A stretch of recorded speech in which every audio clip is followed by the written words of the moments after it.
Do you even know where you are? You shouldn't be here. You're the family's embarrassment. Just go home.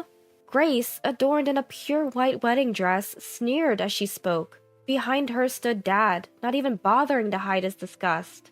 I shouldn't have come. I was foolish to think of attending Grace's wedding. With my back turned, I faced the reality of our worst reunion in 10 years. I was ready to leave then and there, completely unaware of the drama that was about to unfold at the wedding. What does freedom mean? I've been asking myself this question my whole life. My name is Natalie, born as the second daughter to the president of a well-established company. Mom, Penelope, is passive and always under the thumb of Dad, Isaac. No surprise there. Dad's a strict man, obsessed with excellence. To be the best, my sister and I were raised in a demanding environment. Tied down with constant lessons and studies, we hardly had time to be kids. Friends were out of the question, and so was dressing up. It was a stifling life. As a child, I tried hard to meet Dad's high expectations, sacrificing all my time to aim for his standard of always being the best. But I never quite made the cut, never excelled in academics or sports. Every day, my failures were pointed out by teachers.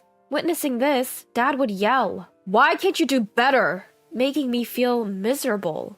In stark contrast, Grace was exceptional at everything she did. Always top of the class, excellent in sports, and praised in extracurricular activities. She was the perfect overachiever, the epitome of Dad's mantra, always the best. So there it was, the superior sister and the mediocre one. A life of constant comparison and scrutiny. Longing for freedom but unable to express it, I had no choice but to live as told. Even though I was trying my hardest to be the person my dad wanted me to be, a pivotal moment happened that made him give up on me. High school entrance exams. My older sister Grace had already started high school. She'd gotten into a prestigious private school, sailing through the application review and acing the interview. Dad then ordered me to follow suit and take the exam for the same school. It was a tough school, way out of my league, but I studied hard, skimping on sleep to follow Dad's orders. In the end, all my efforts were for nothing. I failed the admission test. The moment I saw the results, I felt like the floor had dropped out from under me. I managed to get into another well-known private school, but Dad wouldn't have it. "You're a real disappointment," he said. From that day on, he acted as if I didn't exist. Because Dad treated me that way, Grace became cold toward me too. "You're a disgrace to the family. Stay out of my sight," she said. We stopped doing activities together, and Dad said nothing about it. I knew then that I had been completely abandoned. The only one in the family who still talked to me was Mom, but even she ignored me when Dad was around. Once Dad caught us talking.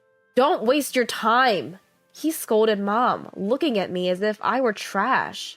Mom looked distressed, but said nothing. I felt there was no place for me in this family. What is family, anyway? If I can't meet their expectations, do I not even have the right to exist? I pondered these things throughout my high school years. As high school graduation approached, I chose to enter the workforce without second thought. I'd rather be on my own, in a place where no one knows me, than stay in a family like this. I searched for jobs without consulting my family, but Mom noticed and secretly recommended me to a resort hotel run by an acquaintance. I could work there and live on site, so I went for an interview and got the job. I hadn't expected it to be stricter than my family, but I soon realized I was wrong. "We'll train you rigorously. Stick with it," said the owner, a woman who was a friend of Mom's and slightly older, but she didn't look her age and she had a strong presence. Her training was tough, and I came to realize the difficulties of customer service. Each day involved rigorous instruction from the owner. Working under the owner's strict guidance was eye-opening about the challenges of customer service. Every day was a lesson in toughness from the owner. I had some experience dressing formally while living at home, but constantly wearing a uniform resembling formal attire while hustling around required more physical stamina than I had anticipated. "Don't look tired when you see guests off. Always smile." I was often reprimanded for my disheveled appearance after bed-making and tidying up, and I even hurt my back once. Despite working twice as much as me, the owner always seemed radiant. She was rushing just like me, but I never saw her posture falter. Always be aware of how you present yourself. Concentrate hard so you don't make the customers uncomfortable. Yes. The training was harsh, but I put to use the endurance I had developed at home, mastering the skills and knowledge for the job. Feeling a small joy when something I couldn't do yesterday becomes possible today. Faithfully delivering to customers what the owner taught me. I heard this routine every day, but as I kept at it, I began to occasionally hear from the customers themselves. Natalie, the customer earlier said you provided excellent service. Keep it up. Being praised by the owner moved me in a way I had never felt before. For the first time, I felt a sense of fulfillment and recognition that I never felt back home. At that moment, I was thankful to Mom. Without her support, I would never have found this job. I'll do my best. I found a sense of accomplishment in this job that I had never felt before. Around 10 years after leaving home, I got a message from Mom saying, Grace is getting married. I hadn't been in touch with Dad or Grace since I left. I hadn't even shown my face back home, but I had been in contact with Mom once or twice a year. I was slightly surprised because Mom hadn't mentioned that Grace was engaged, but honestly, I didn't really care. I won't attend. Dad and Grace will probably not want me there. I didn't tell Mom. I don't want to see them either. Don't say that. It's a once-in-a-lifetime event, and I want to see you, Natalie. I tried to decline multiple times, but ended up reluctantly agreeing after Mom persuaded me. The venue was a top-tier luxury hotel. Probably Dad's doing, I thought. The groom Samuel was the son of a CEO of a top-tier company. Clearly someone Dad would like. The attendees were the type Dad would approve of. The event was extremely lavish. As much as I wanted to avoid them, when I entered the green room to greet them, both Dad and Grace glared at me with contempt. It was clear they despised my presence. I expected it, so I didn't care. However, Mom, who had invited me, tried to smooth things over. I invited Natalie because it's a special ceremony. I wanted the whole family to celebrate together. Why did you come? There's no seat or meal for you, Natalie. Ignoring Mom's feelings, Grace was cold towards me. Her attitude had worsened since we last met. Do you even know where you are? This isn't a place for someone like you. So who is allowed here? Is there a rule that says only those approved by Dad can be here? Replacing the silent Dad, Grace continued to spew hateful comments. Then she dropped the last straw. The family disgrace should just leave. Fine, I'll go. I shouldn't have come. I knew this would happen. Regretting my decision to come, I heard, Natalie, wait! I want to talk to you more. Can you wait for me at that cafe for a bit? The mom who followed me seemed to have shrunk since the last time I saw her. I felt a sense of nostalgia looking at her aged appearance. I was happy to see my mom after so long. I decided to kill time in the hotel cafe, just like she told me to. There were no other customers in the cafe where the ceremony was being held. Sitting alone, I listened to the sounds coming from the ceremony hall. Even though I was away from the venue, I could hear the background music and sense the ceremony's progress. The liveliness of the venue contrasted sharply with the silence in the cafe, making me feel miserable. What am I doing here? Sorry, Mom, but I really should leave. I never wanted to attend in the first place. Deciding to act, I head to the waiting room to inform my mom that I'll be leaving, just as they're preparing for the reception. That's when I heard voices that didn't suit a wedding ceremony. Peeking into the waiting room, I saw Samuel and Grace arguing with the planner. The planner also seemed flustered. Your mistake will affect our reputation. Fix it! The ceremony is already underway.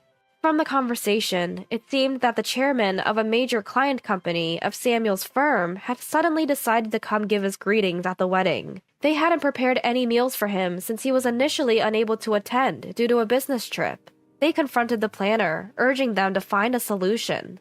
Good for them, I thought. They're learning the hard way that not everything can be prepared at the last minute. The planner would likely want to accommodate the changes, but the ceremony had already started, making it difficult. Both my dad and mom were engaged in the conversation, making it impossible to interrupt. I should slip away in this chaos, I thought. But there, right in front of me, was the planner, overwhelmed by various people. I can't let this wedding fail at my hotel. Hey, wait a second. Natalie, you're still here? Get out! Grace yelled at my sudden appearance. But at that moment, the planner's face, which had been pale from being cornered, lit up. Manager! At that word, even Grace, who had been yelling, looked surprised. That's right, I am the manager of this hotel. I oversee all of our hotels, as I was put in charge after the resort hotel I first worked at expanded its operations. The planner being cornered was my subordinate, Claire. Ignoring the surprised Grace, Dad, and Mom, I gave instructions to Claire. Claire, prepare a seat quickly. As for the food, the ceremony hall kitchen alone can't handle it, right? Tell me the menu. Upon hearing the instructions, Claire immediately sprang into action. She handed me the menu for the dishes to be served at the ceremony and headed to the venue to prepare the seating. Once I saw that the venue setup was underway, I took a look at the menu. Because the meals for the ceremony are by reservation only, I doubted anything could be changed. So I headed to the restaurant that's part of our hotel. After consulting with the chef, he agreed to prepare the meals, solving the problem right away. Although we can't offer the same dishes as everyone else, I'm confident no one will be disappointed with the high-end cuisine from our hotel's restaurant. Well, that settles it. We're good to go. As I conveyed this, Dad and Grace had complex expressions, but Samuel and Mom were absolutely delighted. Thank you so much for everything. Samuel energetically shook my hand, expressing his gratitude. His family also took turns thanking me, which made me feel somewhat embarrassed. Come on, Isaac and Grace, you should thank Natalie too. She's the reason everything's okay now.